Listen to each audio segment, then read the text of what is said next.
This week we're talking about What's Your Pronoun by Dennis Barron. I actually recorded this video yesterday and I talked about this book so much that Instagram wouldn't let me upload the video because it was too long. So today I'm gonna try and keep it short.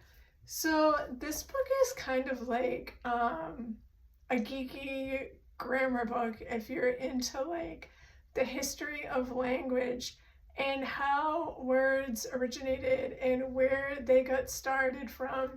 And it's a book about how we as a society have really struggled to come up with appropriate language to use for gender neutral and non-binary people.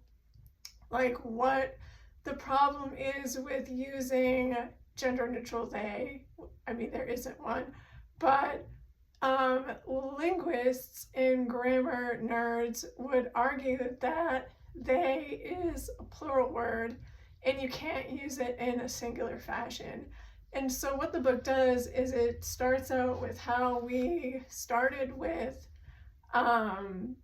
he, masculine he, is as a gender neutral term. So they call it the generic he, and how it became problematic because it's used in like a lot of documents. Like think about the Constitution or legal documents where they use he as a generic term, and how it excludes women when you're using that kind of language, especially in legal matters. If you think about how women didn't have rights for a long time, and they said, well, but in these documents in the Constitution, we have these rights because it says so. And they're like, well, but you don't. And they said, well, if you're saying that he is a word that means him and her, then we do. And so they had to do away with generic he. And as a result of that, they needed a word to replace his and her, because you can't lump that together in legal and formal writing. It sounds awkward and clumsy. So it's just it's a really interesting book to read. It's fascinating for me, somebody who's studied English and writing, to have that history of 300 years, how we've got to this place where they really is the word that they landed on. And why people find it problematic. And what I found most interesting is that you, which is also a plural word, a singular word, used to be a plural word. And there was a big fight about that too. And so a lot of people who argue for singular, they're like, well, look at you, we started with you as a plural word and you accept that just fine. So like, what's your problem? Get on board. So it's a really excellent book. I think that if you are into language at all, the history of words, that you would find it really interesting. I think if you like to support transgender, non-binary people in the LGBTQ community, you would find it really interesting. It's not super long. I read it in one day. This whole section right here, do you see that much of the book? Is called A Chronology of Gender Neutral and Non-Binary Pronouns. It's from all the words from 1765 until this book was written in 2020, so 3 years ago.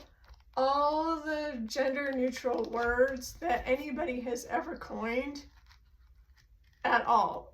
Obviously, most of them never made it into the lexicon. We don't use very many of them. But it's where the word, what the word is, how to say it, where it came from, who coined it, how it's used, like an example of how to use it. And so that's really interesting. It was interesting to see a lot of the words that were like combination of words. So if you think of like he, him, his, that's like a combination of pronouns. So some of them are just singular words, like for example, Haas, right? And then some of them are a combination of words like hesh, hish, hush, hoosh, and hash.